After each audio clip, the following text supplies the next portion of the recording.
Hello and welcome to Property Box Weekly News with me, Simon Evison. There are calls from multiple organisations for the government to make some significant changes in policy to stimulate the housing market. Fears are that the market will slow substantially if no measures are taken. The Society of Licensed Conveyancers have demanded that the Chancellor abolishes stamp duty to create a more buoyant and vibrant market. Since April, when the 3% stamp duty charge was applied, the number of landlords acquiring property has dropped significantly. SLC also believes a scrappage would increase housing development and building, as well as a simplified buying and selling process. Last month, the Taxpayers Alliance joined in the debate by urging the government to modify or cut stamp duty by at least 50%. The think tank fears that the tenants will bear the brunt of the tax hike, further increasing rents and adding to housing shortages as fewer rental properties will come on the market.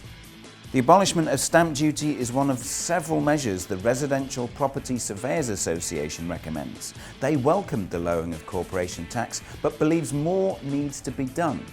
Alan Milstein, chairman of the RPSA, said, "The announcement that corporation tax will be lowered over time to stimulate the economy is welcome news, but it is not nearly enough to address the problems that we have in the housing market. We would encourage the government to carefully look at the property market as forming the engine for the economic growth over the coming months and years." The RPSA has compiled some proposals that it believes the government should consider adopting. These measures include accelerating the reduction of corporation tax for small businesses to 10%, increasing the VAT threshold to £200,000 to encourage growth amongst smaller businesses in property. Forget privatising the land registry, which could negatively impact on the market. Looking to local authorities to take on the challenge of building new homes and not just for social housing. Meanwhile, the Chief Executive of Taxpayers Alliance, Jonathan Iserby, had this to say: "For decades, politicians have failed to tackle the root causes of the housing crisis, a chronic lack of supply. The new Chancellor should now seize the opportunity to drastically simplify and reduce property taxes, while removing planning restrictions which prevent huge swathes of land from not being built on for no good reason at all."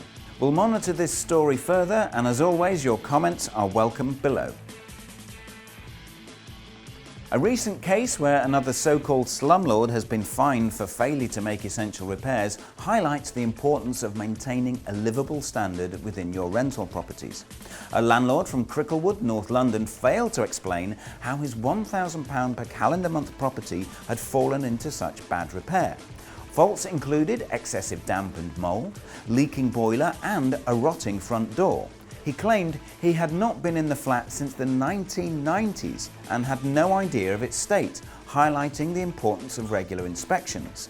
£16,000 is not the highest fine handed down to a slumlord. Last October, Andrew Pagnani of North London was given an £88,000 fine for an unlicensed basement that was deemed unsatisfactory and unsuitable for residential purposes. The message seems to be that councils are not putting up with slumlords anymore, and despite central government's best efforts to knock the buy-to-let industry sideways, the local authorities want to see standards improve.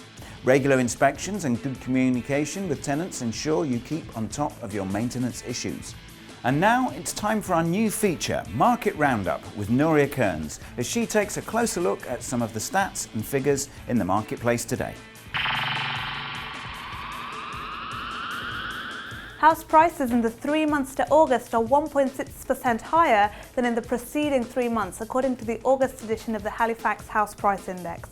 And house prices in the 3 months to July are 8.4% higher than in the same 3 months in 2015. And rental figures remain strong despite jitters and concerns about what effect Brexit would have, with the national average sitting at £233,254. Home-let rental index shows a 2.3% rise in the 3 months to July 2016. According to the index, rental prices rose in almost every area of the country, with 10 out of the 12 regions surveyed seeing an increase over the 3 months to the end of July. Rental price growth in the UK was led by East Anglia and the East Midlands, where rents on an annual basis rose by 9.7% and 5.4% respectively. Following the Bank of England base rate reduction, we're hoping there will be some reduction in new mortgage products. here's a selection of some of the better deals around. Two of the best at 75% loan to value are: the Mortgage Works is offering a 2.09% on a 2-year fixed deal, and NatWest has a 2.73% on a 2-year fixed. If you have more deposit money available, you can get good rates at 60% LTV, with RBS offering a 2.18% fixed for 2 years and NatWest offering the same. Tracker mortgages are down at 2.13%, with NatWest and RBS both leading the way. The best 75% LTV tracker comes from Godiva, with a good rate on 2.59%. And finally, Kent Reliance has two 85% LTV products at 4.99% variable and 5.92% fixed rate, both for 2 years. Remember, your independent broker will be able to search the market wide, so get in touch with them. There may be a product out there that will suit your deal. Overall, the noise we're getting from all quarters are that it's business as usual. Back to you, Simon. Thanks, Noria. And finally, you may remember last time I told you about a whole village for sale in Wales. Well, the island of Ailsa Craig is currently on the market.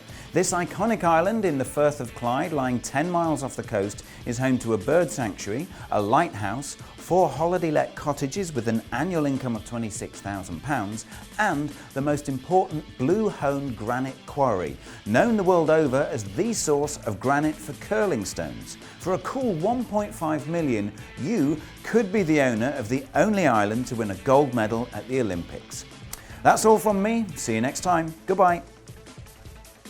Landlord? What's a landlord? That the Chancellor abolishes stamp duty. Stamp duty? How was that?